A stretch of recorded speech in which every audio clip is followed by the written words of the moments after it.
Hey guys, it's me, Bossy here, and I am back with yet another episode of Love, Money und Rock and Roll. And last time stuff happened. I don't know. I've been kind of busy and down. I haven't had much time to and I don't know what you say to record. But now I am back. I am back. Oh yeah. I remember. The KGB came running and be like, "Hey, yeah, the Japanese they after you," and I'm like, "Oh no." Now let's look at what happened. Something about our parents. My parents and I were returning from a countryside trip. We wanted to see the Japanese outdoors, observe the sakura blossoms. Oh yeah, the KGB said that it was the Japanese that wanted made what do you call it? That did made the fucking bruh car crash that killed my parents. Thank you. The incident. My father talked non-stop, but I wasn't listening to him. All my thoughts were centered around Catherine. We hadn't seen each other other much over the break. I wondered if she missed me. Wait, so when did they die? I thought it was like when he was a little kid. But I don't think he was spent together with Catherine for that long, have he? I don't know. I don't work there. I sure did. Mostly, I think, because I could stay at her place till late, as Mrs. Winters would usually come home long after midnight. So we could sit, lie, and stand. In the bedroom, guest room, bathroom, or even in the hallway with the walls thin enough to hear the neighbors walk by. Are you listening to me? My father shouted. But I had other things in my mind.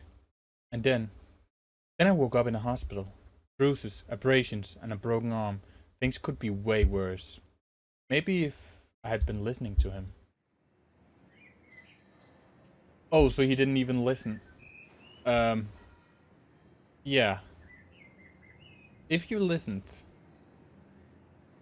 you would probably have far less regrets about that. That's the last thing he did.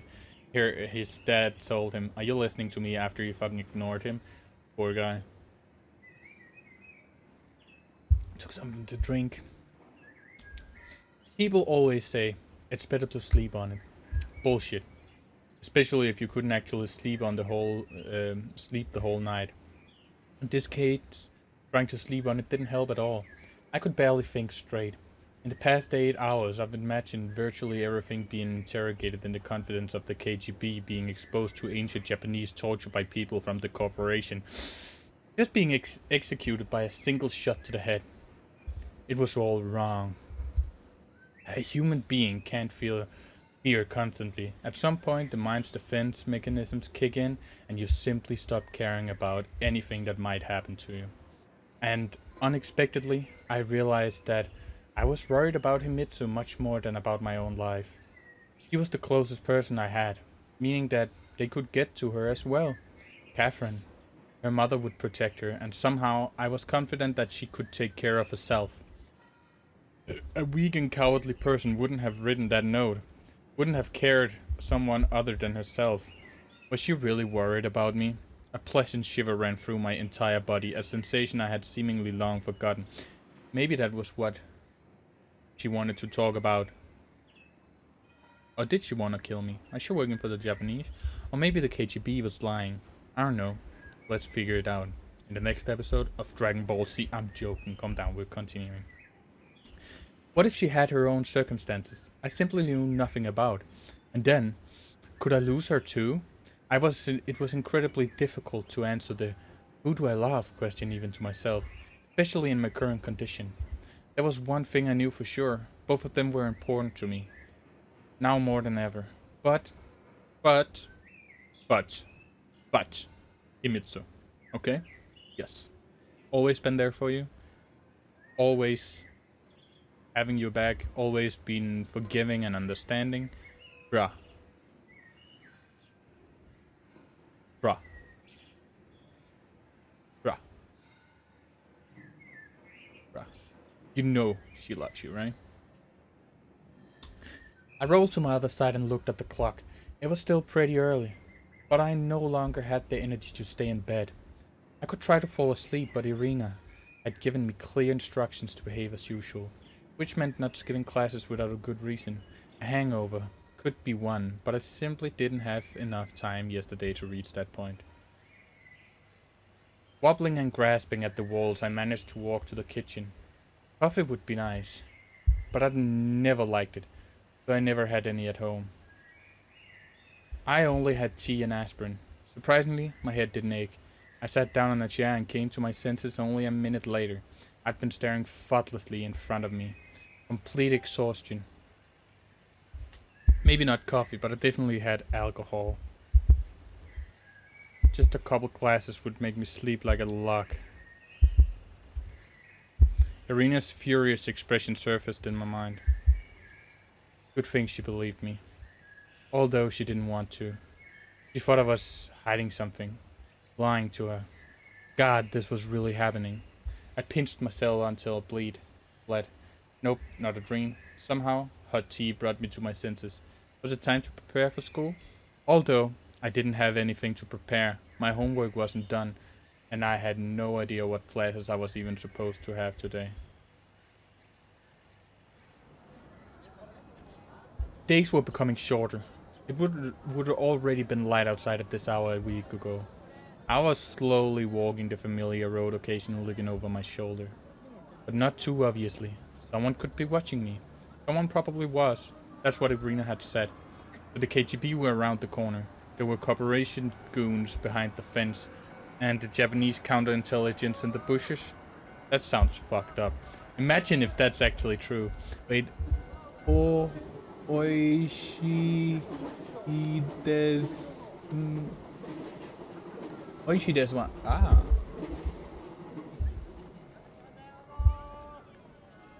I am good. I am good at this language. No, I'm not. Imagine that, like, if everywhere he goes, the KGB, like, right over here watching. And then the corporation goons right over here. And then Japanese counterintelligence right over here. And none of them know of each other. They just keep watching. Oh, poor little Nikolai. I smirked despite myself. People say you can find a positive side to any situation. I had once started to write a novel, then dropped it. It was about love, sure. But what would stop me from adding a detective subplot? Well, here's something positive about a poor student becoming prey to the powers that be. A Soviet-Japanese student. Like a mini Tom Clancy. Except I didn't have a submarine to give Americans and thus escape. Oh shit. I need a submarine. Bruh, how do I get a submarine in the 80s? Japan. I walked into the classroom and sat behind my desk. Was I the first in class today? Probably for the first time in my life. It wouldn't take long for me to start volunteering to go to the blackboard, get straight A's, and hang myself in the Hall of Fame. Oh, okay. Oh my god. See, when I was reading this and I hang myself in the Hall of... I was like, what? And then I read Fame and I was like, oh, okay. I was like, what is this thing? Is he saying all Japanese dude? Okay, I don't know. They will probably be right? Unless, of course, someone would hang me first in a less crowded place. And now he did it. A head of red hair appeared in the doorway. Nico-kun, are you here? Imagine that. I responded loudly. Why are you sneaking around? Nobody's here yet. Yeah, sorry. Himitsu laughed and walked to my desk. You weren't home this morning. Yeah, I couldn't sleep and decided to go to school early. Good. She smiled cutely. Good that you decided not to skip classes. Me skipping? I would never do that. I'm determined to become a straight A student and get into the top 10. You're probably exaggerating.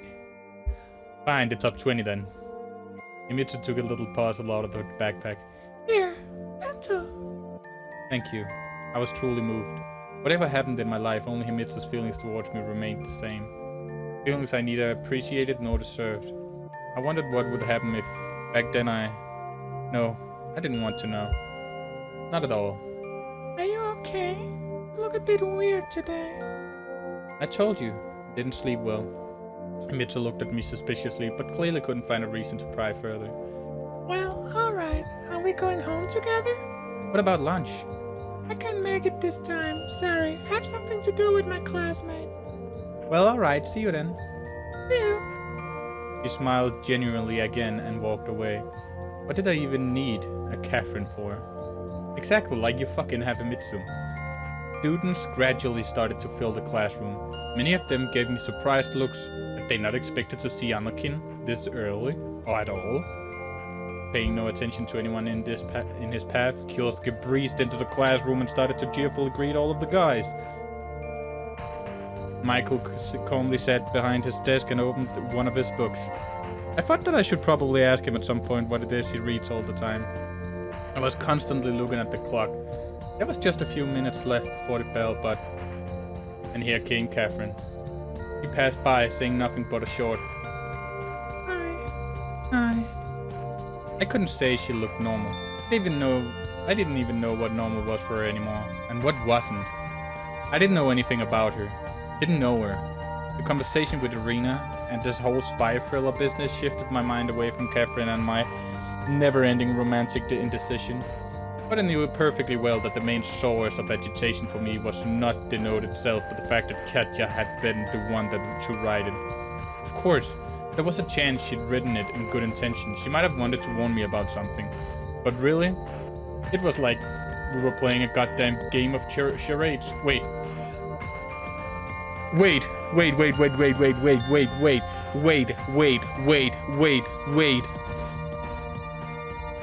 She left. Right before Nikolai's parents died. KGB says it was a plot from the Japanese. Katja's American. Maybe she was sent to... Maybe she was sent to keep an eye on, like, her family. Maybe they are American intelligence. This is actually pretty fucking weird. The lesson seemed to last forever. I wasn't listening to the teacher at all, focused on my own thoughts. I had to decide what to do from now on.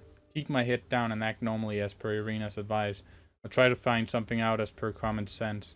Maybe I was just a student, but I didn't want to trust the other people with the right to determine my destiny like a cow on a farm. If I was lucky, the BB gun would break, and I'd be allowed a couple extra days of grazing. Or maybe they'd handle me in the traditional way, knocked out with a sledgehammer. And though I had no one to ask about the KGB, there was someone other than Ellie I could ask about the corporation. During lunch, I approached Michael, then offered to eat together with him. Great, let's go. Kyosuke had been hovering nearby, apparently waiting for the right moment. You know we have something to discuss. He looked at me with this surprise. Adult stuff, not anime, you wouldn't understand. Screw you. Michael didn't react to my somewhat strange behavior in any way. Poor Kyosuke. I found a spot behind a vacant table, put a Mitsu's bento in front of me and waited for Michael. Soon he returned with a tray in his hands and took the seat opposite from me. Pretty quick today. Here, almost no queue. Lucky you, he said calmly, pointing at my bento. Yeah, it happens. I grinned like an idiot.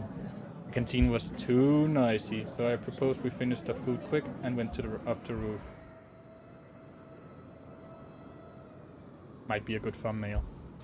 2 seconds, I'm gonna take a bit of the drink.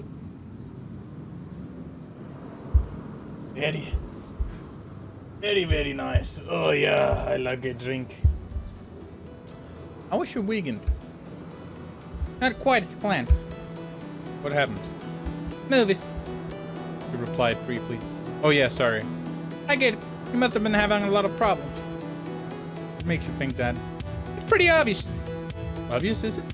I'm like an open book too. What do you want to talk about? You didn't invite Kyosuke something serious? I still hadn't decided whether I could trust Michael, and if I did, then to what extent. Of course, telling him the whole truth would be a mistake, but if I wanted his help, I had to at least give him a general idea of the situation. The father's work is related to the Kobayashi Corporation, right? I'd say his company is just a business partner. What do they even do in the corporation? What kind of business? Michael looked surprised. What kind? All kinds. It's transnational company, remember? They work with virtually everything from stuffed animals to satellites. Well, that was already clear. Okay, what does your father's company do? Construction. What kind? Civil construction. That was close, but not quite it. I doubted my parents were killed over a poorly designed bridge. Maybe they were. Oh. Got it, thanks. Should I even ask why you're interested? Probably not. I can ask my father something if you want. How was I supposed to respond to that? If what Michael said was true, it was unlikely that his father was connected to the corporation's shady dealings. No need, I don't think it will help me much. Nick, if you're involved in something dangerous, it might be better to talk. He went silent for a second, remembering my family's situation. An adult. Yeah, right, adults have helped me much lately. In fact, adults have dragged me into this. I hope you know that what you're doing. Me too. With the conversation seemingly over, Michael was about to return to our classroom. I'll hang around a bit longer, you go ahead. Sure. He shrugged. I wondered where Catherine had her lunch. I never saw her with a pencil, and didn't recall her ever cooking herself. I started to feel sleepy again. Luckily, the canteen had coffee. A few gulps of the nasty, sour swill woke me up in an instant. Just like Japanese people had a low tolerance for alcohol, I had relatively low tolerance for caffeine. My heart was beating so hard it felt like I just run a 100-meter dash. Walking through the school's corridors, I felt almost safe. After all, this place had too many people to what? Irina had told me that let me try again. Irina had told me that a resource that possesses information is a valuable resource. Therefore, it would be worthwhile to increase my value and hence my chance of survival by obtaining information.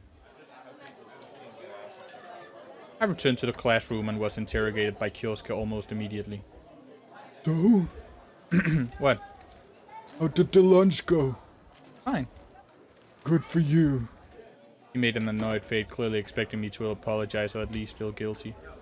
Let's talk about this another time, okay? Poor Kioske.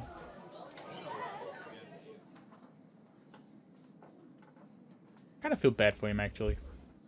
For the rest of the day, I could only think about one thing.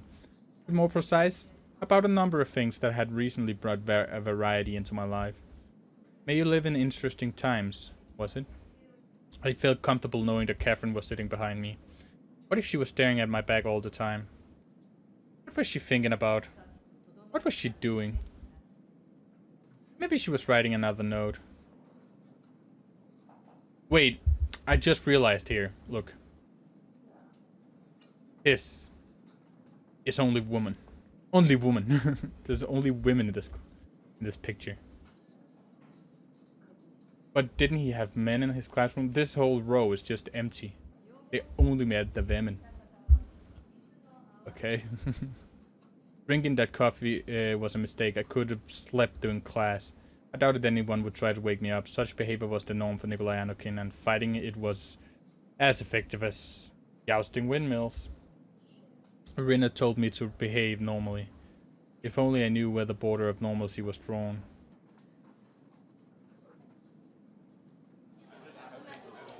Oh, class was finally over. Oh, I broke my neck. The crowd at the shoe lockers was full of happy chatter. Some were about to go to the movies, some karaoke, and some on dates. I changed my shoes and walked into the schoolyard, stopped for a minute, and felt infinitely alone as I watched students quickly walk past, paying zero attention to me, like a yellow leaf in a river, caught on a piece of wood. But I wasn't the only one in this position. Catherine was standing at the gates, clearly waiting for someone with a bored expression on her face. He wasn't looking in my direction, but I wasn't moving either, simply because I didn't know what to say, not to mention I outright Hadn't slept in 2 nights and didn't have the mental energy to come up with something sensible to start a conversation with. Though I wasn't just afraid to approach her, I feared even to appear in her line of sight. Was I afraid she'd notice me? Was I afraid to simply walk out of the school gates, leave that safe territory? Finally, a car stopped near Catherine and she got in. Since when was Catherine picked up from school like that, I wondered. Not everyone here had a personal driver. I couldn't remember Mrs. Winters doing anything like that before. Would she be in danger too? Nickel-kun. Himitsu's cheerful voice came from behind me. I flinched in surprise and turned around. How was the bento? He asked, running up to me. Very good, thanks.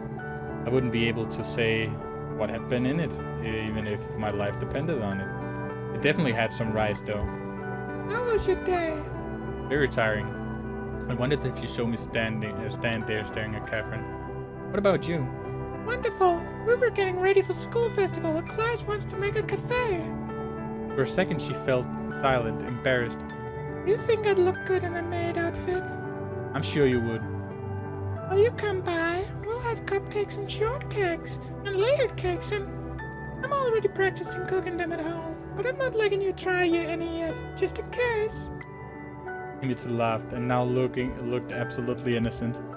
So much that I found it hard to look at her. What's your class gonna do? The school festival, you mean? As if I knew. We're putting on The Prince and the Pauper. Really? No. Hey! We haven't decided yet. Graduating class, you know, exams and all that. I lied. Let's go.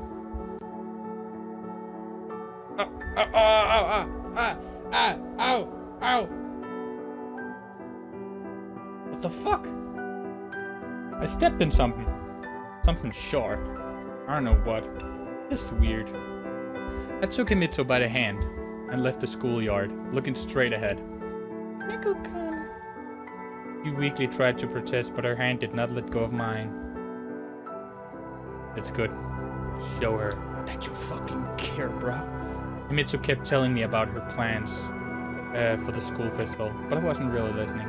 Why was Catherine picked up by a car? Was that a one-time thing, or would this happen always from now on? She could not have noticed that yesterday I was basically in panic when I fled her apartment. Kat was a smart girl and would probably draw the right conclusions. To add to that, whatever reason she had to leave the note, Catherine clearly knew more than I. Hello, Mr. Nickel-kun. What? You're sleeping on your feet. Mitsu said kindly. That's exactly it. Maybe you should have stayed home today after all. Yeah, tell that to Irina. Nope, definitely shouldn't have. Definitely not today. Why not? I looked at Himitsu's beautiful, surprised face and knew what I had to do. I had to tell her what happened yesterday. Because she too could be in danger. Because she was the only person in the whole wide world whom I could trust. I love you, I said seriously. She stopped and froze with an expression of utter shock on her face. Nickel-kun. We need to talk. I need to tell you something important. Himitsu's expression saddened. Strange. I was sure she'd be glad about the confession. Why do you say this now? It's not true. Aww. Bro, look at this. Fucking tears and shit. Let's go. We'll talk at home. She followed me limply, automatically her head cast down. We were silently sitting in the kitchen, avoiding each other's eyes. What I had said about love, was it really necessary? Some words can't be taken back, and I was sure Himitsu knew full well that I wasn't telling the truth. At least that my words meant something different from what she wanted. But let that be a noble lie. And I was about to tell her the truth here and now, the truth that she had to know, the truth that was currently more important. Alright, so I took a deep breath, stood up from the chair and walked from one end of the kitchen to another. Promise you won't interrupt. Himitsu showed no reaction to my words. So it all started about a week ago with Catherine's return, yes? But it's not only and not mainly about her. The same day in the evening I found a note on my door. It asked me to be careful, said I was in danger because of my parents' work. After these words she lived up and gave me an uncomprehending look. Wait a second. I rushed to my room, took the note from a cabinet, returned to the kitchen and gave it to Himitsu. See? It's not a joke. Neko-kun. Wait, don't interrupt. I was very agitated and wasn't looking at her, instead walking to the doors to the garden. But there's more. The next day I got a phone call in Russian and was told to be careful. Then I was followed in the city. And finally yesterday I was interrogated by a Soviet agent, a KGB agent. KGB! Understand? I paused. Himitsu didn't react, just kept looking at me, but in addition to surprise, her eyes now also expressed worry and pity. She said my parents didn't die by chance, that it wasn't an accident. They were killed. But why? She uttered in a strained voice. Because of their work for Kobayashi Corporation, for that damn company. And she also warned that I'd be watched by, well, everyone who possibly can. I giggled nervously. Russians, Japanese, probably even Americans. Americans? Why not? They've got like a constant beef with the USSR. All day, though, that was just my own speculation. Himitsu once again turned the note in her hand, studying it carefully. Did they write it? No, I don't know. That was probably enough true for today. Considering her and Catherine's relationship, it wasn't hard to imagine that if I said the note was from the latter, she'd go for a knife. But the call was definitely made by someone from the KGB. That's what the agent said. What do they want from you? Nothing, as she said.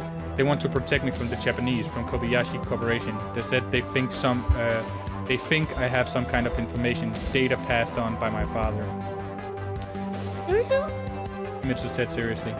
No, if I did, I would have given it all to them right away and kept on living peacefully. A long silence followed. I was desperately waiting for Himitsu's reaction, but she wouldn't say anything, just sat there, her feet on the chair, her arms around her knees, her face hidden behind them. Say something, please. Why is she smiling like this? Look. She is the Japanese agent. She is the Japanese agent. Suddenly, she jumped off the no, okay, maybe not. Now she's crying. Suddenly, she jumped off the chair and ran up to me and embraced me firmly, pushing her whole body up against mine. Neko-kun, forgive me, please. Himitsu was bawling. Sunshine, what for? You didn't do anything wrong. No, I didn't know that something like this happened to you. I was acting so terribly. I was only thinking about myself. No, she really wasn't. She really wasn't, and he didn't want to say so. He literally had no idea. Like, why would you think that intelligence agents from like 2 or 3 different fucking countries were after you, together with some goons from some big company, after your friend, after your neighbor, nonetheless, that you've known since you were a kid? No, not at all. Neko-kun, I'm sorry. No, you're not. Shut up. You're not. You didn't do anything. Calm the fuck down. For a good while, we just stood there, wordless, drowning in each other's embrace. Finally, I took Himitsu by the shoulders and gently pushed her away. The most important thing you should know is that I don't want to involve you. It's just the KGB, the corporation, anything could happen. I'll help you. She said resolutely. No, absolutely not. I raised my voice. That KGB woman told me not to show any sign that I might know something. Told me to act normally, and that's what we're going to do. Got it? Himitsu pursed her lips unhappily, but conceded. Fine. But I won't be able to sleep well at night anymore. Yeah, well, I'm not saying that I'm in no danger, but she is right about one thing. The Japanese need something from me, and they'll leave me alone when they realize I don't have it. If you think so. Himitsu smiled with some effort. She might read more romance novel than mysteries, but I wasn't as naive. Unwanted witnesses get disposed of. And when they realized I didn't have the information they needed, they would quickly figure out that I knew a lot of unwanted things about the corporation. And now I really need to get some sleep. I'm not leaving. She protested. Remember what I told you. Act normally. Don't arouse suspicion. But Neko-kun. No buts. For a little while, Himitsu fidgeted in place. Fine, but be careful. Careful, where? At home? What am I to risk off here? Burning myself with hot water or slipping in the bathroom? I grinned. Himito didn't react. She stepped close to me and said, And also, She rose on her tiptoes, pulled me close and gave me a firm kiss. I responded to it, but meekly, feigning surprise. good luck. We all could use some. Himito left, while I remained in the kitchen, deliriously staring at the note on the table. I could use some sleep, but my exhaustion seems to have passed that threshold where it unlocked a second wind. Where you're outwardly buoyant and full of vigor, but your mind can barely function. So I was simply staring into space, my mouth open, having forgotten where I was and what was happening.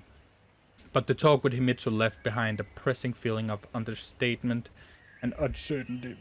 Was I really, like a cow in a butchery, going to wait and see what fate awaited me? And if only it was me alone. But who could help me now? Who knew about my parents' work? Ichinosu-san? The answer presented itself. The time for niceties had passed. I don't know what. If need be, I was ready to beat the information out of him. Except nobody picked up the phone. I waited for at least a minute and received nothing but dial tones in response. Perhaps he wasn't home. I called again and again. Finally, an agitated female voice came from the receiver. Ichinosu household. Hello, I need to talk to your husband. My husband? The woman was clearly nervous. Who are you? I'm an acquaintance. He's not here. When will he be back? He hasn't been home for several days. Do you know where my husband is? She shouted. I quickly hung up the phone. How they got to him? Well, that was to be expected. My parents were killed. That Akira Shinji supposedly died from a heart attack. Ichinosu hadn't come back home in several days. Fuck. He told me about Akira Shinji, right? And then he died. They didn't want him to tell anything. Then Ichinosu-san got killed. Holy fuck. This is getting pretty fucked up, pretty intense. Was the corporation really getting rid of witnesses? In that case, maybe it was a good thing I didn't know anything. Anyone who actually didn't seem to live long. And what was the difference between a human and a resource for them? I wanted to sleep so badly that no strength remained to worry about anything else. That's probably why I'm not dead. The KGB. They got my back, Bree. With effort, I reached my room and fell into the bed.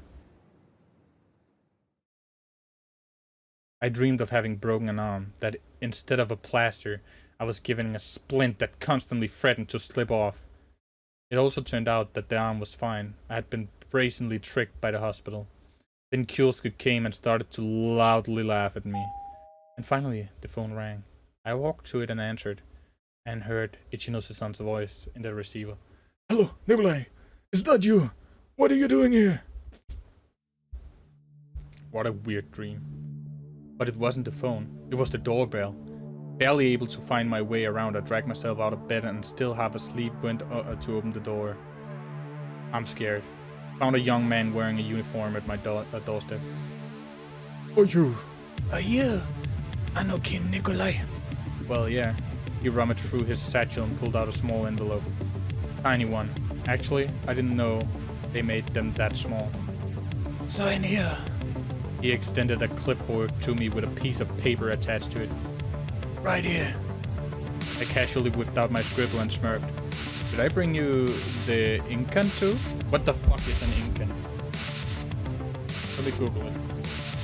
What is an Incan? In Japanese, Incan, also called Hanko, are used instead of signatures to close contracts and such as... Oh, it's those stemples. Okay. So you stemple something. You have like your... kind of like... Yeah, kind of like signing and shit. The courier gave me a weird look, bowed deeply and bid farewell. Have a good evening. In reality, I always use simple katakana for my signatures, which did, of course, create some problems in the legal sense, but was generally accepted for a foreigner. Katakana.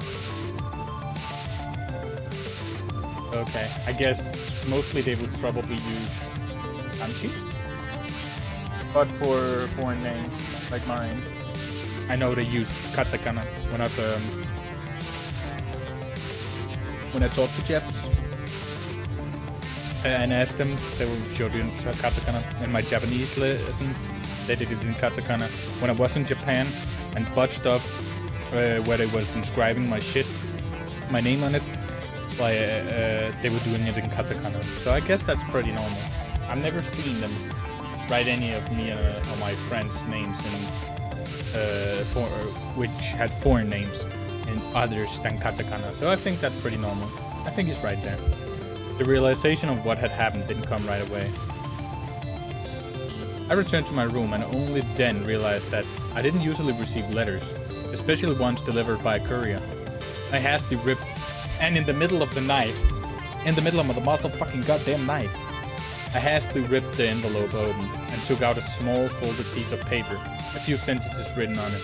Nikolai, we need to talk urgently. Come to the waterfront after midnight and make sure you're not followed. We'll meet on the bridge. Ichinose. Ichinose-san. I don't believe it. I reread the note several times. What if it was a trap? No, it seemed too complicated for people with that kind of power. For instance, I was home alone right now. And always, really. What stopped them from kidnapping or killing me?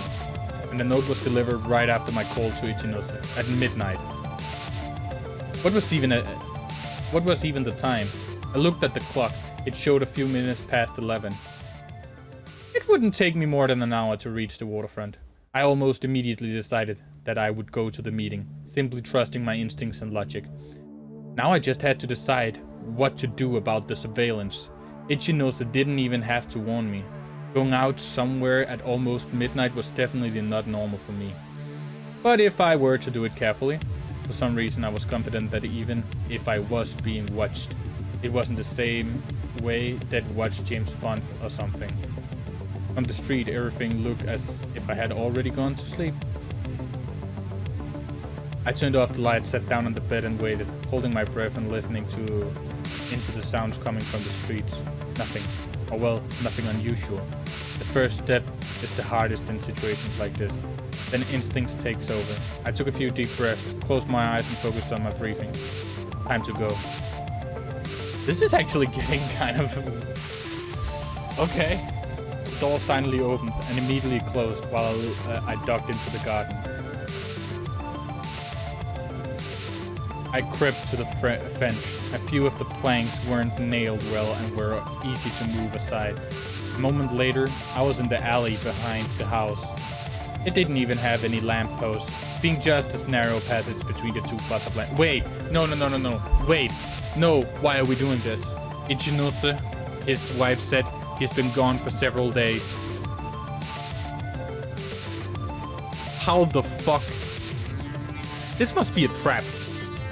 This must be a trap. I'm pretty sure they like tapped the phone or some shit.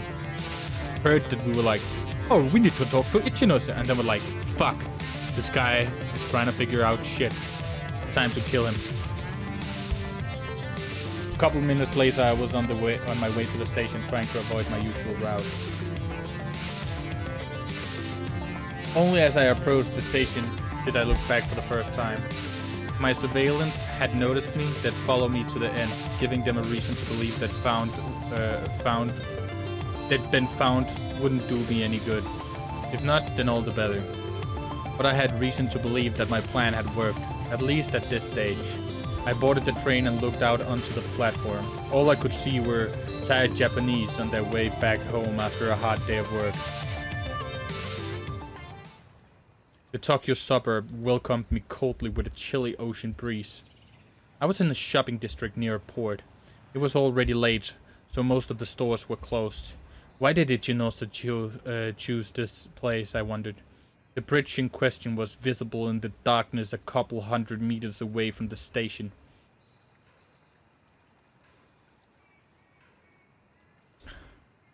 I reach the place in a few minutes, but at first glance it appears to be empty. Ah, thumbnail, baby. Look at him, old man. I like his beard. It's kind of like, is Bismarck? I think. I don't know. I don't care. I don't work here. Nikolai.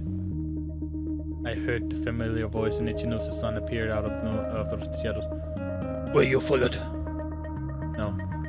Are you sure? He looked pretty calm, which seems strange to me. So it is Ichinosu-san. I thought this was a trap. Weird. Maybe his wife said it just because she knew someone was after him. Damn. Yes, absolutely. Good, good. I'm sorry, Nikolai. I'm sorry. What for? I asked with surprise. For my cowardice. For getting cold feet. See what's come out of it. He smiled sadly and immediately continued. As they say, first they came for the communists. What are you talking about? I thought that if I kept silent, they would leave me alone. But things turned out very differently. Ichinosu let out a heavy sigh and lit up a cigarette. Okay. Thank God I was long prepared for it. I called your house and your wife said you've been missing for several days. Yes, that's true. A phone is wiretapped and I'm in hiding. My wife informed me that someone had called and I sent a courier with the note. But how did you know it was me? Call a display. Heard of it? No, to be honest. I didn't even know where to start asking questions. It had to happen. Sooner or later, after we had been kicked out of the project, it was inevitable. The project? The project is what your father and I worked on in the Kobayashi Corporation. What is this then? He raised his tired eyes to me. I can't explain it in brief, and you wouldn't understand. I'll do my best. After all, my parents died because of this project. I responded confidently. I'd be glad to tell you, but it's not that simple. Each one of us was responsible for our own part of the research and development. I was a physicist, and mostly worked on theoretical calculations. They can have a lot of applications. What about my father? He was a rocket engineer. Is that so? I drawled. And here I had always thought he built bridges. And the main problem is that we knew a little about the work of other departments as was possible. It was their way of preserving secrecy. I only talked to your father about work-related matters, and only when it was absolutely necessary. What kind of work-related matters? You wouldn't understand. He sighed. Ichinosu-san, I'm neck deep in this shit, and I want to get out. I'm not about to back down now. You don't know what you're talking about, Nikolai. Even if I could get you to tell you more, it would greatly endanger you and everyone you hold dear.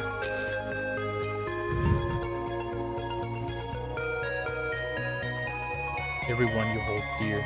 Mitsu's tearful face immediately came to my mind. Look at me. Ichinosu grinned. I've been long ready that someone would come for me, so I ran at the first sign of danger. Are you ready to do the same? No, I don't know. He was definitely right about something, and until I figured out what the difference was between a resource and a human. But my father's work wasn't the only question on the agenda today. Do you know someone with a surname Winters in American?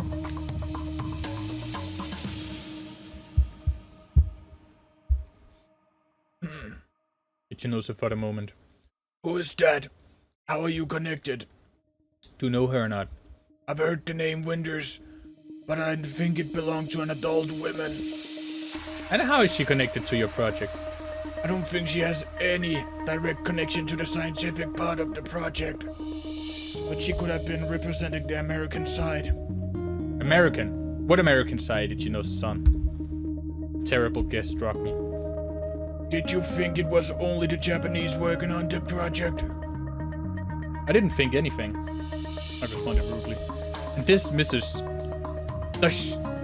Winters have any connection to the death of my parents? We frowned and looked at me carefully over his glasses. You're talking as if they were killed. Weren't they? Nikolai, He cut himself off mid-sentence, let out a heavy sigh and lowered his eyes. I have no proof, but I suspected that the accident wasn't a coincidence. I couldn't tell you since it was just a guess of mine. That doesn't matter anymore, Ichinosa-san. What about Mrs. Winters? I don't think so, no. But you aren't sure. Nikolai, why are you so interested in this woman? I'm telling you, I've never seen her, just heard the name. It's a very personal matter. Well, I hope you know what you're doing. So Catherine's mother was somehow involved in all of this. But she wasn't to blame for my parents' death. That is, if I were to believe Ichinose, who didn't really know much himself. But how was all this connected to Catherine's note? Did that even mean he knew something too? My entire life was a lie, and a feeder of the absurd. My family matters were known best to everyone but myself. Ichinose-san, everything is not that.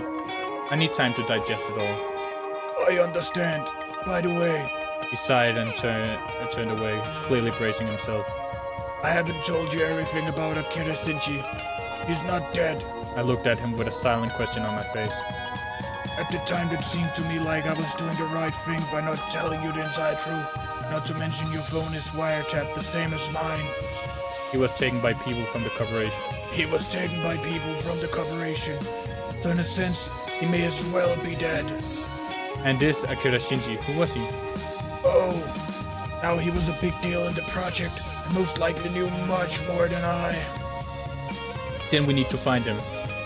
That won't work, it's Kobayashi Corporation, remember? Could be anywhere.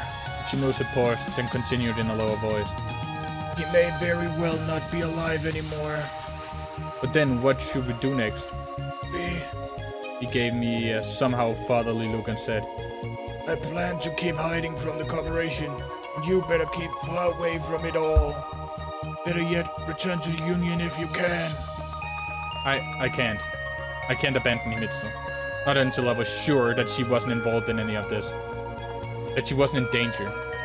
In that case, I can only remind you to be as careful as possible. I've heard that a little too often lately. Perhaps the corporation will leave you alone when they realize you have nothing to offer. After all, you have no direct connection to the project. Ichinosa-san, thank you very much. No need to thank me. I did what was right. Will we meet again? He looked annoyed, but only for a moment. Here, He handed me a small piece of paper with a telephone number written on it. memorize and throw away or burn the paper. Anything so long as you don't keep it.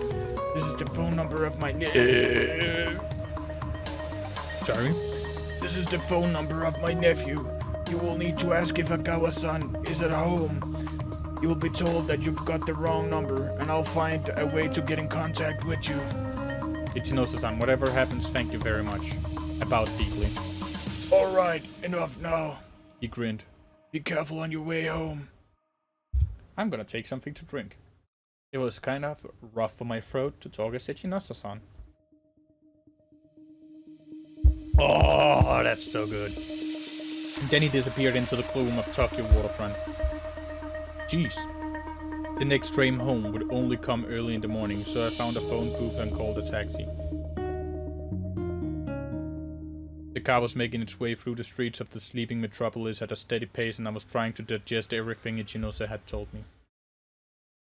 But the volume of information, the agitation, the lack of sleep made my brain incapable of anything but recalling separate phrases from a conversation over and over again. Each one was important in and of itself, but made no sense when put together with the others. I got out of the taxi several blocks away from my house and returned the same way, through the alleyway and the hole in the fence. I desperately needed to sleep. Those few hours in the afternoon hadn't helped at all, and I felt totally beat. The house was dark and quiet, and so was the street. This time of night is the most serene and most mysterious at the same time. My inflamed imagination started to project jumping shadows into the corners and rustling noises into the kitchen. Tomorrow will be better. Tomorrow will be better, I muttered, my head hidden under the blanket. Will tomorrow actually be better? We don't know. We never know. 15th of September, 1987. 4 days ago. Plus 14 years.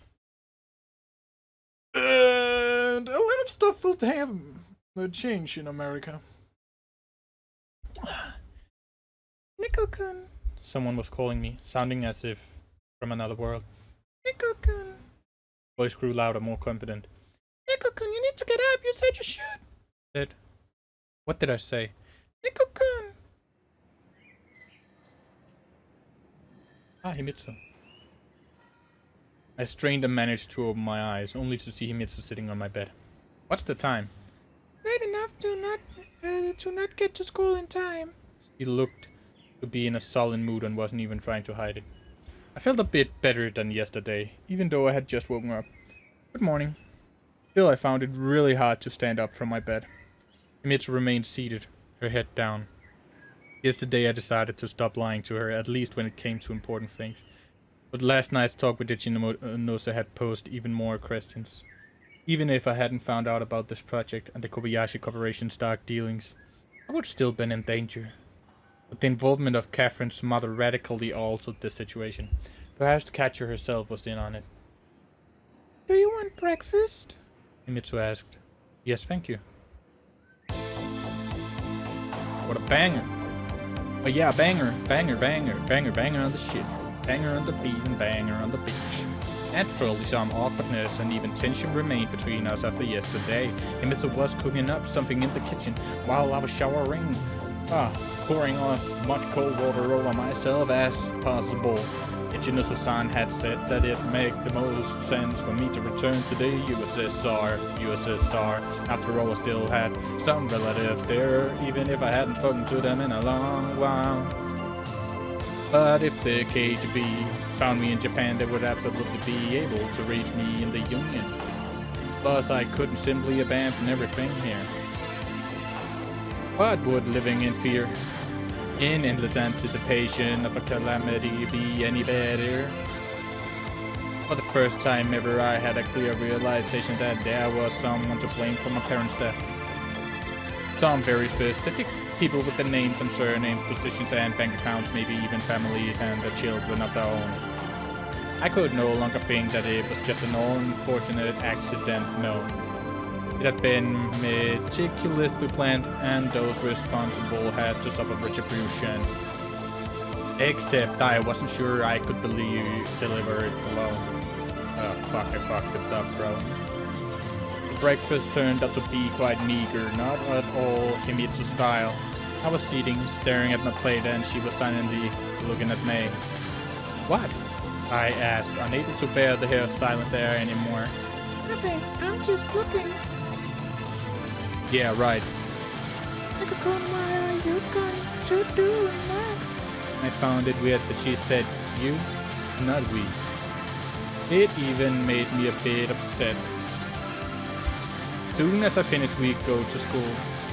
Know what I'm talking about. I put the chopsticks aside and sighed. We already discussed this yesterday. We'll keep our heads down on track, no attention, yay. You think this is going to end easily? I don't know, I haven't done much.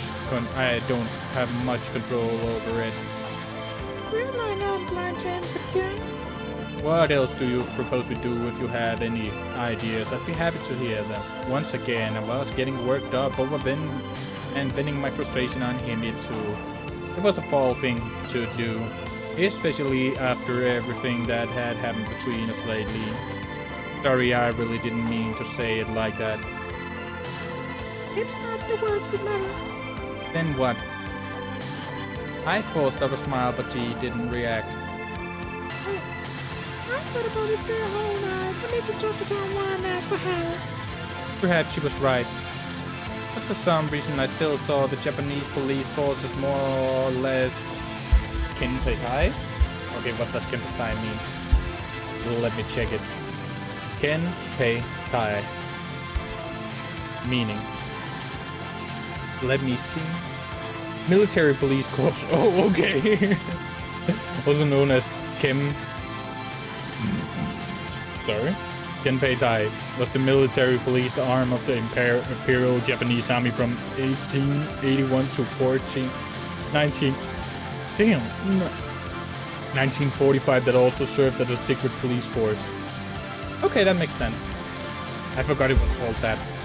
Fair enough. It was obvious to me that they would first and foremost defend the interest of their corporation, not some gaijins or a capitalist country like Japan. In particular case, the interest of Kobayashi Corporation were pretty much the interest of the nation itself. Not to mention that Soviet intelligence was involved in this too. Soviet intelligence had contacted me directly, bro. I doubted the police would spend much effort figuring things out before taking me in as a spy. If only it was that simple. I'm not Japanese, understand? I've talked to the KGB, and what would you think in the shoes of the people you want me to talk to? Okay. But you didn't do anything wrong. Okay, I'm stopping. I don't want to do it in a melody like that anymore. Rhyme, riff, I don't care. What's wrong? And who's guilty? It depends on your point of view. In Kobayashi Corporation's case, I'm guilty of having the information they believe I have. To the Russians, I'm guilty of living in Japan in the first place and not working for them in the first place and not working for them. Well, and to the Japanese, I'm probably guilty of the same thing as my parents. Same thing that cost them their lives. Nico-kun, hurry. Are you apologizing for Kobayashi Corporation or Japan in general? No, but they... Who are they? And what would we accuse them of? Them who? They have neither a name nor a face, and the individual people who carry out orders are just pawns. They're easily replaceable and can always be written off if one screws up. Mitsu grew even sadder. Nico-kun, I'm scared. Me too. Had I always been so prone to fatalism? After finishing breakfast, we sat there for quite a while, each occupying by their own thoughts. Or perhaps the same thoughts. Well, let's go or we'll really be late. Dimitri just nodded, stood up from the table and left for the hallway without clearing away the dishes. As usual, Tokyo didn't care one bit about the problem of its inhabitants, in general or in particular. Just a couple days ago, it had seemed to me that we were about to get a proper autumn, with rains, cold winds, and chilly air. But for some reason today was warm, sunny, just like in summer. The weather mocked me, making it clear that my problems didn't concern it one bit. You can't just do that, I exclaimed, not addressing anyone in particular, except maybe the clear blue sky. Nico-kun? Dimitri stopped and looked into my eyes agitatedly. Listen, how about we try to live like normal after all? I said unexpectedly, even to myself. Constantly stewing in an anxiety, waiting for something bad to happen. You just can't live like that. The worst that happened so far was my conversation with that KGB woman. Not the most pleasant moment of my life, but it wasn't fatal either. What about the note? God, her and that note. I shouldn't have told him about it in the first place. Yeah, and the note. Just imagine, we don't know anything about any of it. That was the case just a week ago. I wasn't sure who I was trying to calm down, her or myself. For the first time today, Himitsu smiled. Alright, I'll do my best. That's the spirit. I grinned. Now we run. I grabbed her by the hand and rushed to school. Nico-kun. It was hard to say if I had convinced Himitsu, but I certainly hadn't convinced myself. The first lesson had already started, but Catherine was yet to show up. I guess I still found it hard to believe that he was connected to the deaths of my parents. Maybe Katya was also a victim in a sense. The only way to figure that out was to talk to her directly. I could probably even tell her about my conversation with Ichinose. Without naming names, of course. But to do that, I had to find her. Yusuke approached me during the break. Listen, Nick. He began hesitantly. I understand this isn't the best time. You've probably got other stuff in your mind, but I wanted to ask you about something. Go ahead. A conversation with Kyosuke would be fun at least. Himitsu-chan has a friend, Suzuhara. For some reason, he blushed his eyes, darting around the classroom as if looking for support. Huh? Well, you know, Kyosuke leaned to me and whispered, Saya-chan. "Oh, she got a surname too?" I sniffed. Stop teasing, Nick. It's a matter of life and death. Wait, let me guess. You want me to introduce you? I was barely holding back laughter. To be honest, I don't think she's your best choice. Try our biology teacher. She's only, what, 70? I don't want anything like that. And why are you asking? Because Kyosuke seemed to get mad and hissed. you call yourself a friend. Oh, come on. I smiled in good nature and asked. Still, how did she manage to catch your eye? She seems to be as far from your 2D goddesses as they come. Plus, I've talked to her a couple of times, and think you should know that even Iwamura is more cordial. By the way, Kagome wasn't in class. Previously, I hadn't paid attention to her at all, but for a class rep, she seemed to be skipping a lot. No, really. What do you see in her?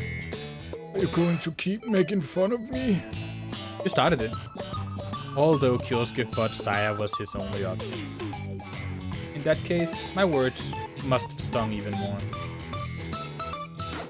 For many years now, he'd seen Himitsu follow me around like a pet. God forgive me, pretty much pampering me. Kyosuke never gave me any reason to believe he was envious, but in a way, it was obvious. Any lonely guy would feel the same in his place. Easy for you to say. You got Himitsu-chan, Kefren-san. He shouldn't have brought Catherine into this. Who do you think I am? I said coldly. What does Catherine have to do with it? Or do you think we should be in a relationship by default because we used to be? Exactly, used to. It doesn't give you the right to laugh at. He fell silent and screwed up his face. Whatever, forget it. Maybe you and Saro would make a good pair. Saya would make a good pair. I turned away from Kyosuke with a heavy sigh and his head low. He returned to his desk. I keep feeling bad for Kyosuke, poor dude.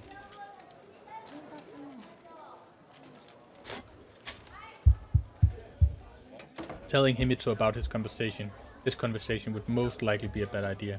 Although I definitely could have been more polite. What do the others think, I wondered. Kyosuke wasn't the only one who knew we used to be together. Why did my game just minimize? Oh, okay. It's fine, it just minimized. But still, why? They simply weren't letting me forget about it. And now was the worst moment for it. I had more important problems. However, the talking feeling of longing captured me whole with renewed strength. Unfortunately, human emotions work separately from logic, often even in spite of it. They work when you need them least. How could I talk to Catherine? Even the only thing I was capable of thinking was about my broken heart. It was like trying to eat a kilo of oranges with a citrus allergy. Okay. Katya didn't come to the second lesson either. Yesterday she had been picked up by a car and today didn't show up at school at all. I was worried about her and couldn't do anything about it. The more I thought about everything that had happened, the more I worried I got. It was all the same as then, a year and a half ago. At first, I simply had been shocked, broken and crushed by her actions. But then came the anger. I blamed Catherine, even hated her. But soon enough, as is typical for me, started to look for some reasons in myself. No, not like that. I wasn't looking for reasons or trying to calmly analyze the situation. I was simply blaming myself. And now too, the more I thought, the more I blame myself specifically. I know that feeling too. I do it all the time. Hell yeah, I am Nikolai. That's probably not a good idea, a good thing. Oh, besides, I don't think I'm stalked by intelligence services. If I am, hello, please leave me alone. I know nothing. I'm just a little loser. In the end, I couldn't bear it any longer and fled home after my second class. I walked the streets at a measured pace, unable to calm down, as if dragging an incredibly heavy cart of feelings and worries behind me. I was most likely just afraid of what I could learn. Best case scenario, she's left for the States. Worst case, she died. unnecessary voice. Probably was pretty annoying. The dial tone in this receiver grated my ear, but no one was answering. Why did I even think she'd be home? Maybe she was simply taking a walk or sitting in a cafe or... Ah, damn it! I dialed the number I knew by heart again and again. Again and again. But unalterably, the only response I got was the calm, emotionless dial tone. What if she simply didn't want to pick up? That was totally possible. Then I had to go to her. Immediately. Now! I quickly slipped on my sneakers and froze. What about my surveillance? They most likely knew much more about the Winters family than I did. But wouldn't my feverish floundering arouse fresh suspicions? On the other hand, what? I couldn't just visit a classmate? Bro, we're not going over there. I don't think that'll actually be good. But would it? I kind of feel like, as he said, it would... Oh, fuck. Fuck! Maybe... They probably disposed of her, right? Because she was about to tell. And then I left. Like, quickly. Or maybe she was supposed to... I don't know, I don't fucking know, I'm staying at home. See, that's me. Like real life. Every time I'm like, I should do this, I'll be like, nah, I'll stay at home. I was attacked by a strange apathy. I had no strength to move or make any decisions. Any action seemed pointless. Looking for Catherine, going to her place, things would either work themselves out or they wouldn't. I was sitting in a stupor for a good half an hour before someone rang the door. Maybe it was Katya. What if she came to me? I sadly rushed to open the door. It was just Himitsu at my doorstep. Ah, I knew it. And all of my excitement immediately evaporated. What are you ringing for? I asked gloomily. Oh no. She seemed agitated. Why are you here? Nikko-kun. I mean, why aren't you at school? I saw you leave and so I was worried. Alright, let's go inside. We walked to my room. Himitsu sat down on the bed not too far from me and asked. Something happened? Why did you leave school? You said yourself we should act normal. Are you saying skipping school isn't normal for me? I smirked. Nikko-kun, you know what I mean. Of course I knew. God damn it. But I couldn't exactly tell Himitsu that I had spent the entire day thinking about Catherine and went home to call her. Not when we had seemingly just made up. I had a panic attack. I finally came up with an answer. Wanted to be away from other people in a familiar place. And here I was lying to her again. Even if it was for her own good, as I saw it. And how are you feeling now? Judging by her face, she believed me. Perhaps Himitsu simply couldn't imagine I would lie about this. It was about my health, after all. Better, thank you. Did I bring you something? If you hadn't happened upon some whiskey.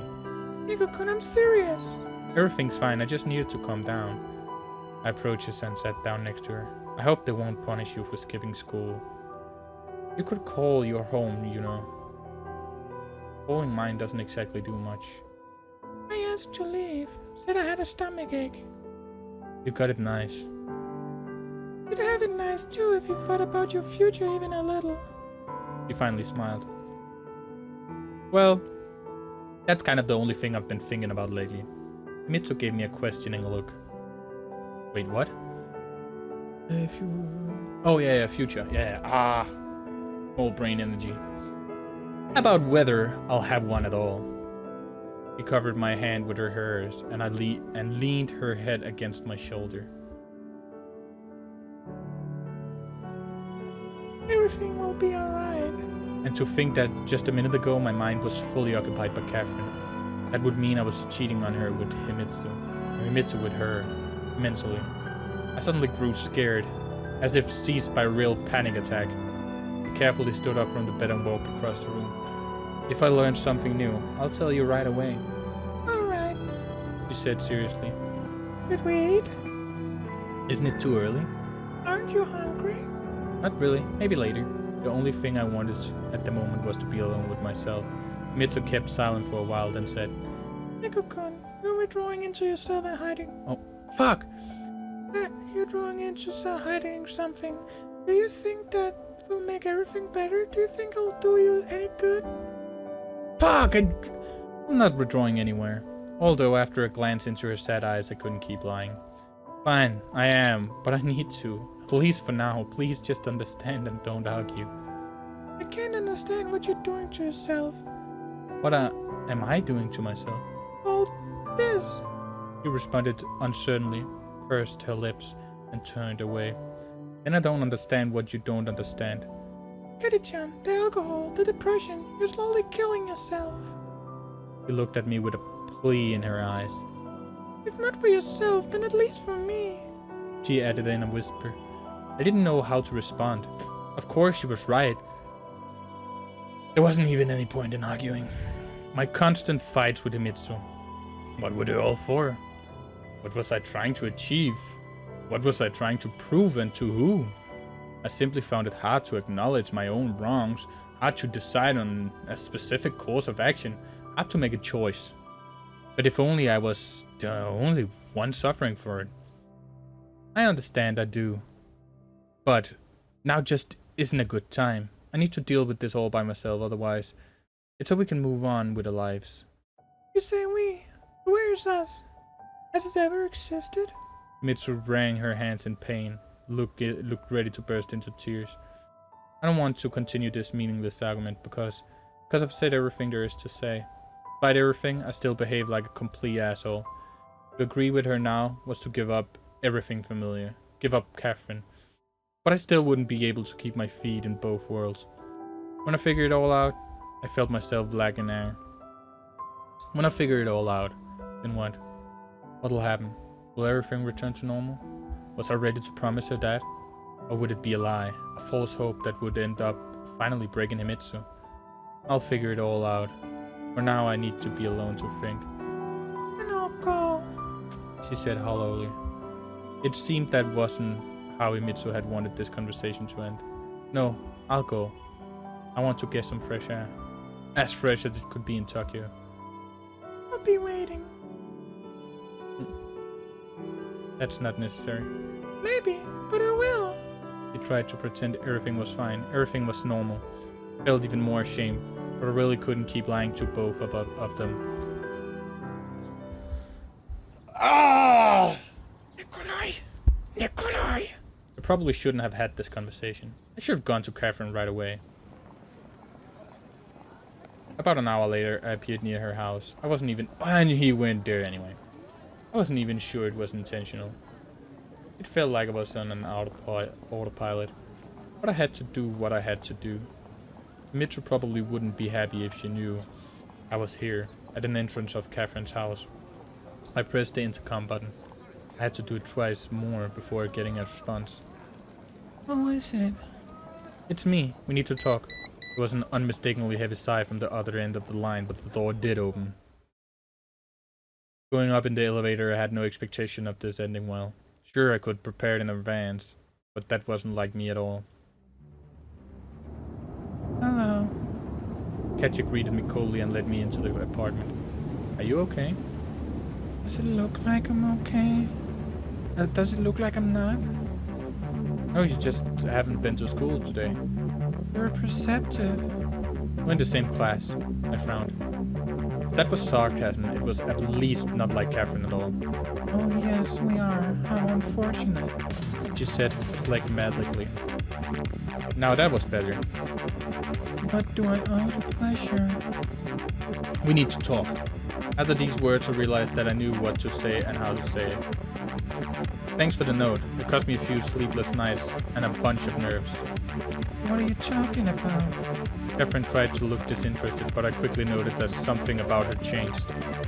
You know what I'm talking about. By the way, thank you for inviting me into your house.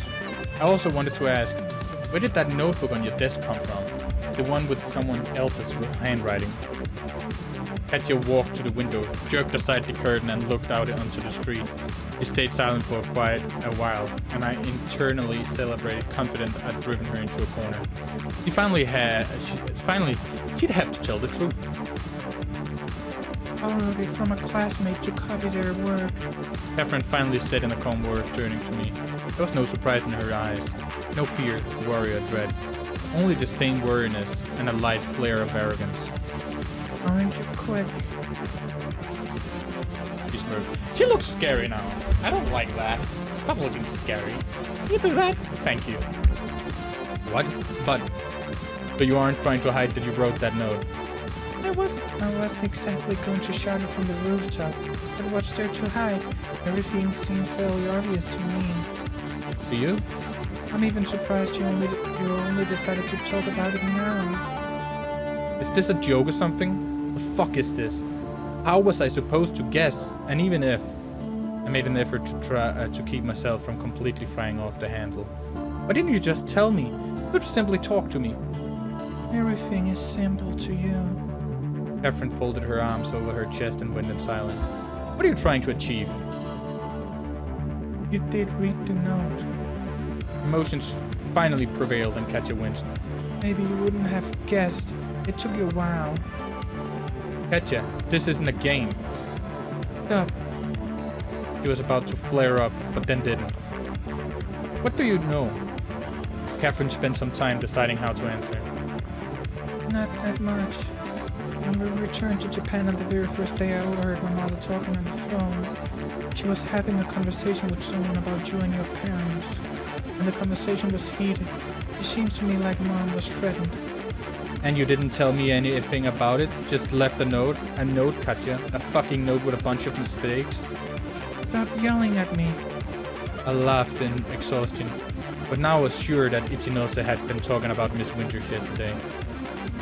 And you are not at all surprised that you came back to Japan when all this began. This? What?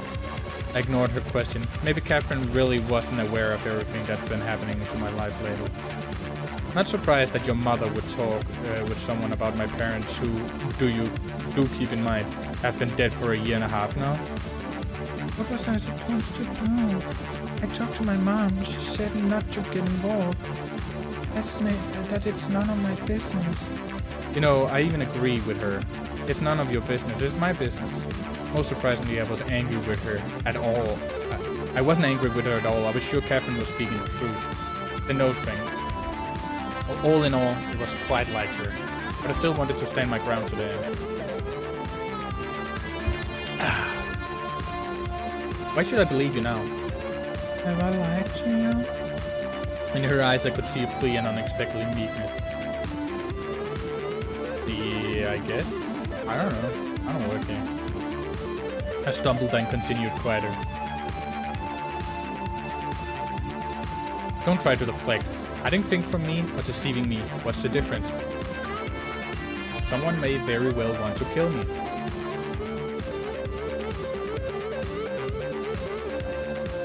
Ew, hair in my mouth.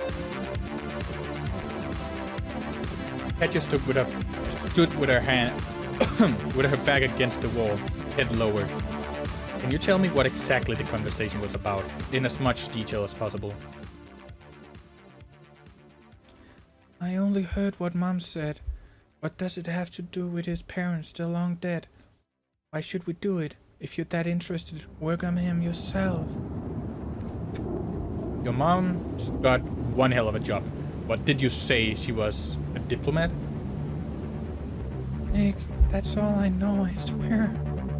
It seemed like that was the first time she'd called me by my name since her return. What am I supposed to do now? Maybe we should go to your mother together? No! He immediately grew agitated. Damn, she looked scared as a motherfucker. Why do you think she's to blame? What if she's also in danger? The thought hadn't crossed my mind. Not that it had any reason to. Plus, I didn't know Mrs. Winters. After all, she absolutely did not give the impression of a person who would be easily intimidated. What do you actually know about your mother's work? I can't tell you anything you don't already know. Even if she hasn't, she's connected to something. Catherine stopped, clearly choosing her words carefully. Like that. I don't know anything about it. All I can tell you for sure is that she works at the embassy. I see. Then came a long, painful silence. Maybe you'd like some tea? She asked in a tone that made me think of Himitsu. Tea? I laughed. You think this is the right time for tea? It's not even 5 o'clock. Katya smiled. Aside from the whole spy business, a moment our relationship almost returned to normal. I no longer felt like a second-class citizen, and Catherine had dropped her disgusting arrogance. It wasn't in my character to be led around, much less put up with this sort of attitude. However, the change appeared to be too sudden. We simply didn't know what to talk about next. By the way, I finally found something. Did a car pick you up from school yesterday? Yeah, What gives? they gave my mom a personal driver. So you're using a diplomatic vehicle for personal gain. What else am I supposed to do? If I've been brought to this country by force again, I should at least indulge myself. Aren't you an opportunist, Mrs. Winters? Mrs. Winters. Katya laughed, and her laugh even sounded genuine. Haha, she looks like yeah, I don't know. Are you going to school tomorrow? The smile immediately disappeared from her face. Nick, do you think we should have met at all? Maybe then my mother's phone call wouldn't have happened either. That's not what it's about at all. Who knows? After all, life is a series of coincidences. I gave Katya a long look, trying to figure out what she was implying, but her face remained unreadable. So I'll see you tomorrow? Perhaps. She answered ambiguously and went to the hallway to see me off. Ow! We shouldn't have met at all. What was she talking about? I knew the meaning of the words themselves, but I couldn't understand what Catherine meant by them. Was it just an idle remark that our lives could go on differently? Guess that without her, my life would have been easier. Statement that she regrets that we met. I was aimlessly wandering the central part of Tokyo and couldn't think about anything else.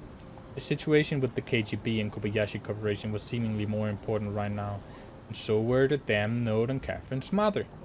But over and over the words, "we shouldn't have met at all," repeated in my head. I guess I just couldn't entirely believe that Katya really didn't want anything to do with me anymore. Night was slowly descending upon the city. It was time to admit that Catherine had become a thing in itself for me, a person I perceived separately from the rest of the world, separately from even the real her. I was of course talking about the vision of Catherine that had formed in my inflamed mind.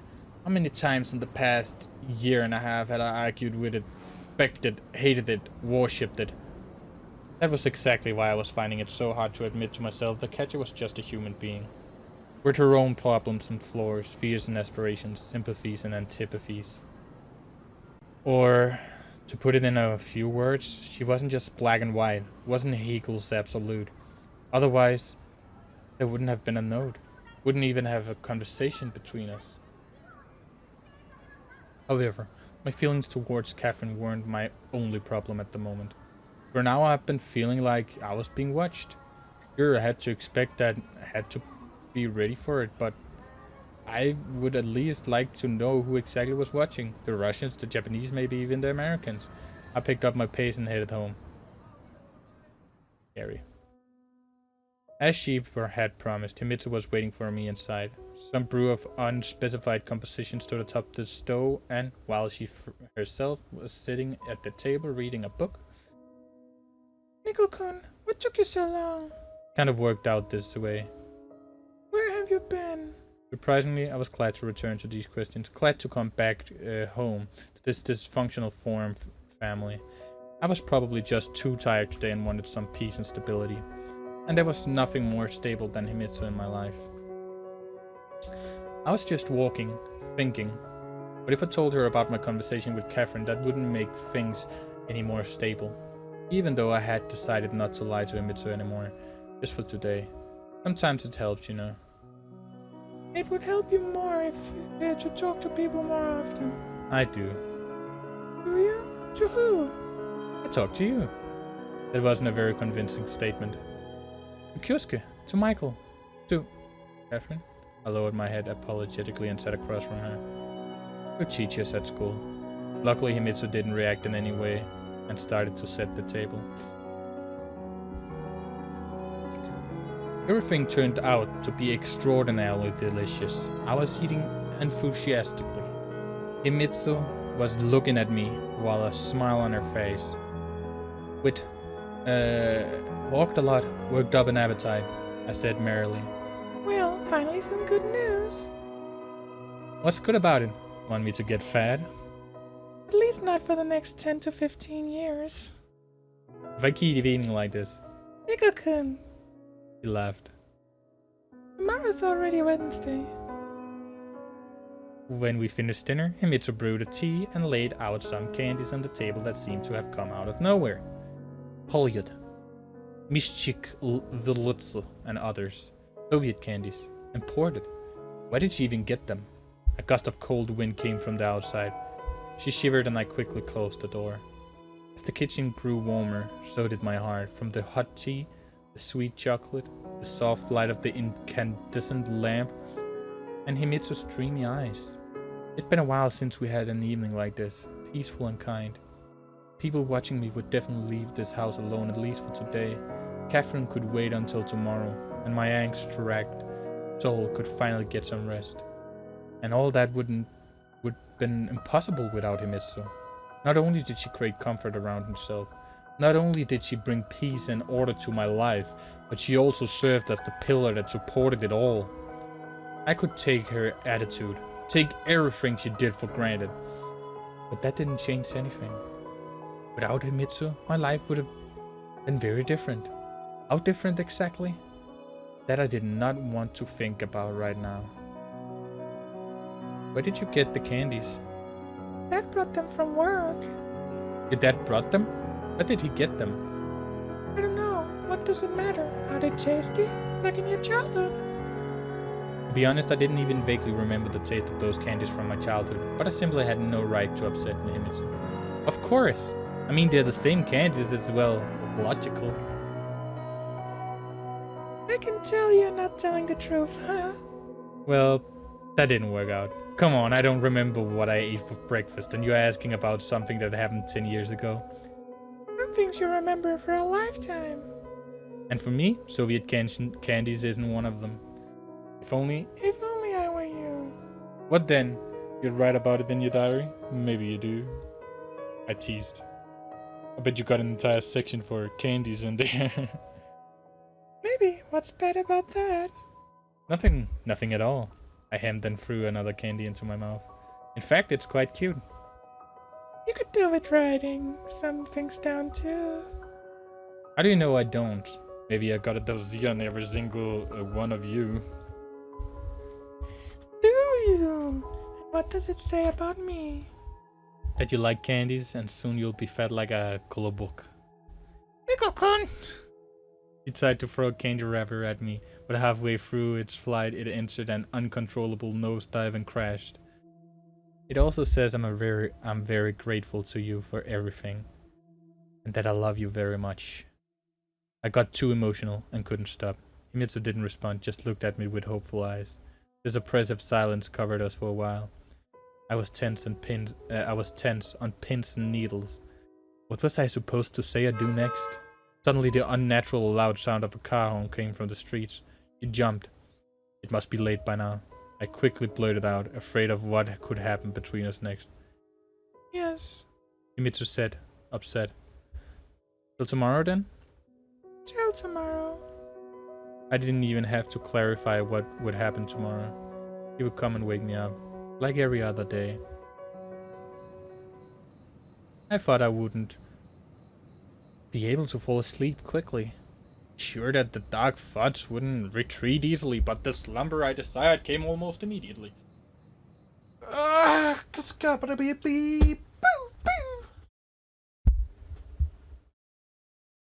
16th September.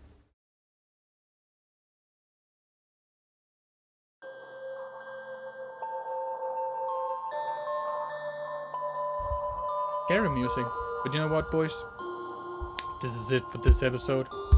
Thanks for watching. Remember to like it. A week ago I played last. Remember to like and subscribe. Watch my other videos on the channel. This is an amazing game. And I feel like we are close to the end.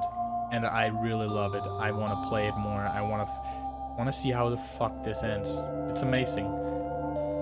Soviet games make some good shit, like Everlasting Summer, completely amazing game. This, it has the possibility to be as good. I love it. It's amazing. It's well done. It's funny and very emotional, I guess. I don't know. So remember to leave a comment telling me what you think about this game. Do you love it just as much as me, or don't you? Please subscribe. Only about 5% of my subscribers, viewers have subscribed. Let's get that a little more up, right? And I'll see you next time.